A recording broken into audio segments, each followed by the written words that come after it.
Good morning. Thank you for being here.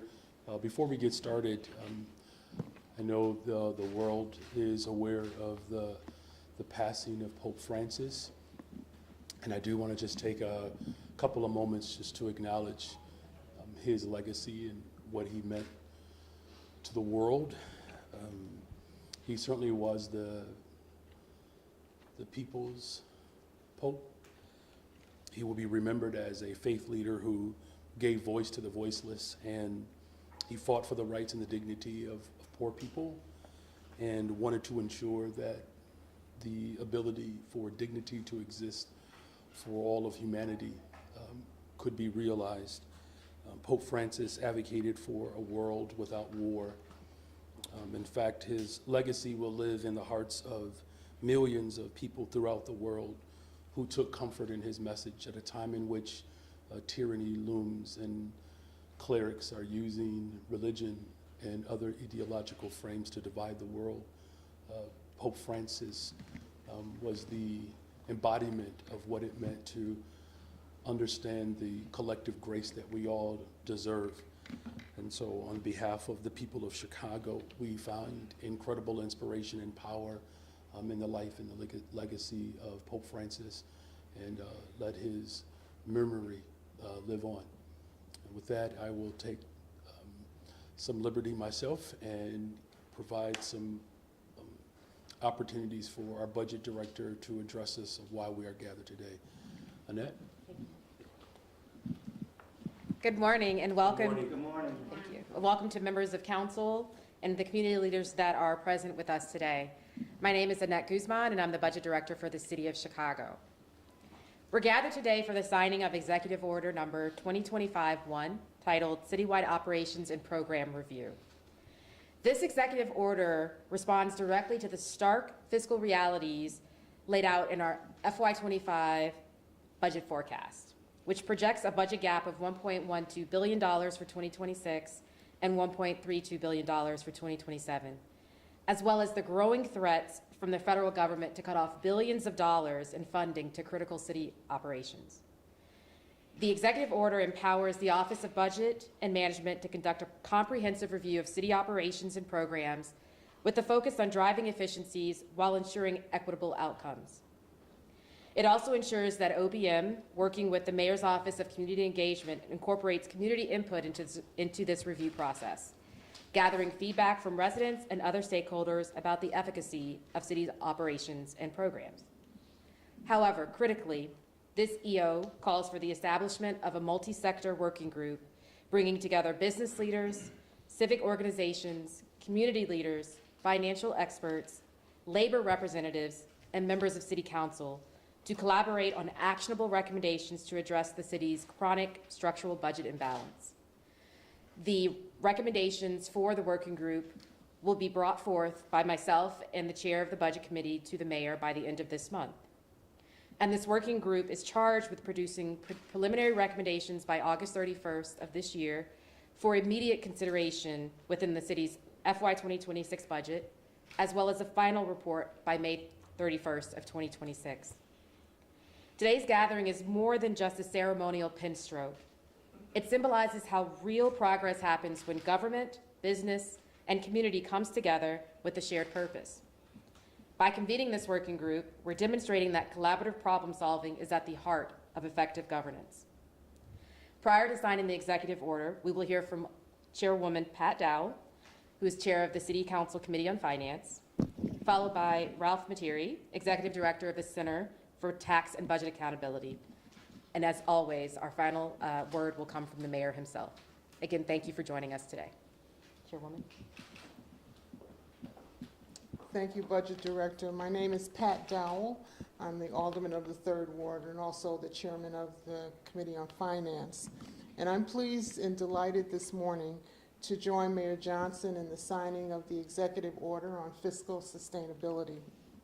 As Chairman of the Finance Committee, and on behalf of my colleague, Alderman Jason Irvin, who's Chair of the Budget Committee, we recognize how critical it is that our city remains on strong fiscal footing and charts a path forward that's going to bring success for the future generations of this great city.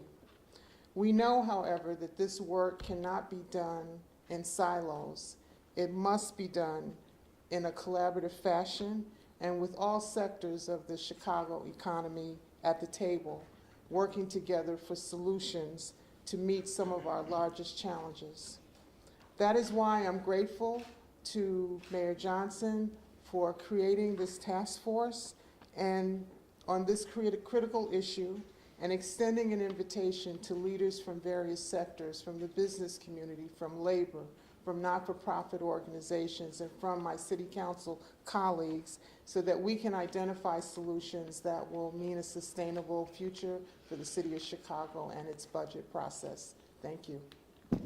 And I would like to introduce Ralph Materi. Thank you, Alderman. I'm Ralph Marti. I'm Executive Director of the Nonpartisan Center for Tax and Budget Accountability. What Chicago is facing and has faced for a long time is a structural deficit. This wasn't the creation of any one administration. In fact, it has been handed on from administration to administration over time. You can't resolve big structural problems that involve the revenue which feeds the city of Chicago, the services it provides, the capacity of it to provide those services, unless you have everyone at the table and you have everything on the table.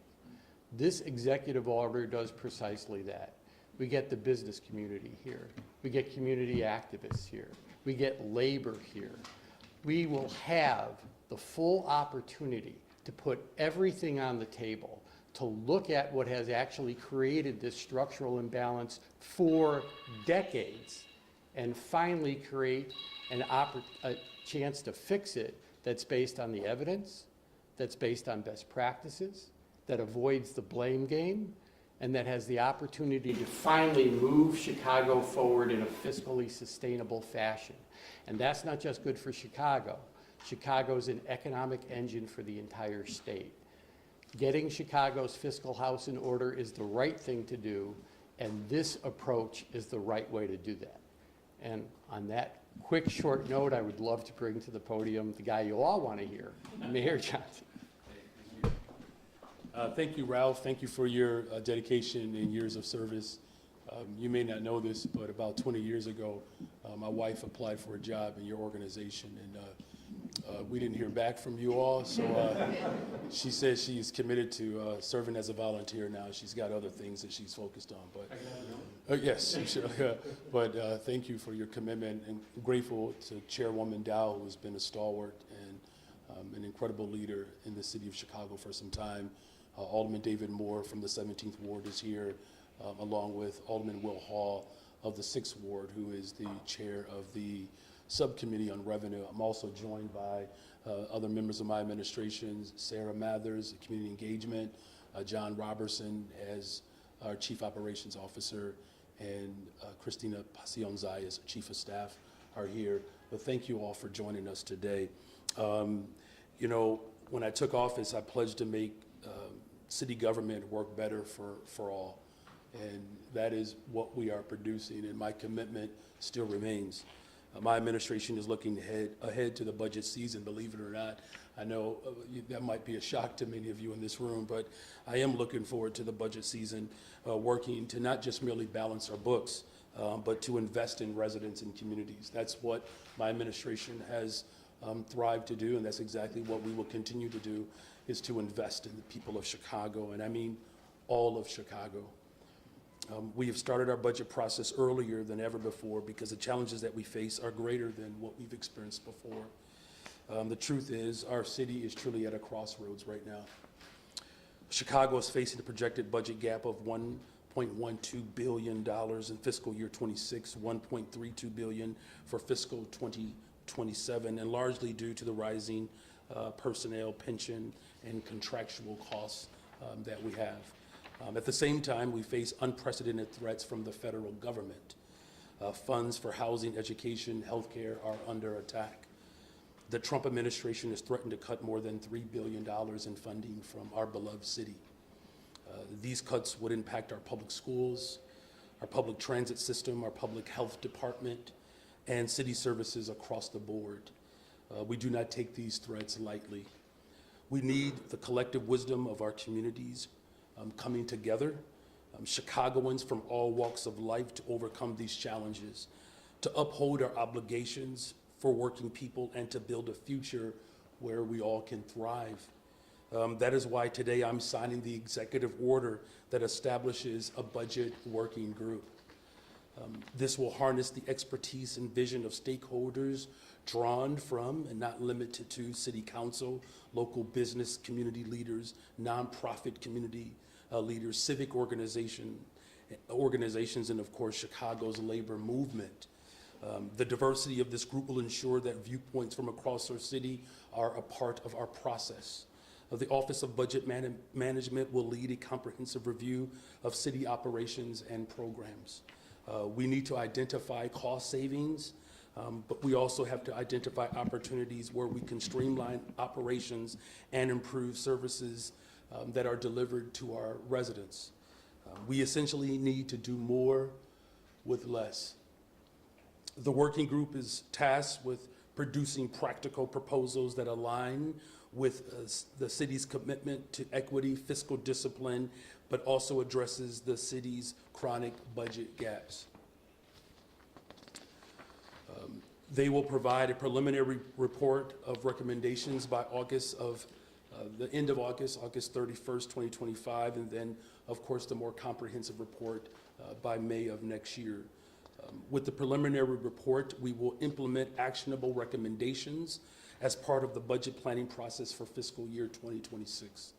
The establishment of this working group is rooted in my administration's commitment to building a city that works for working people. A budget is a moral document, so we need to fight in the face of chaos and cuts at the federal level to be clear about our values and priorities as a city. My values are clear. I believe that human needs are human rights.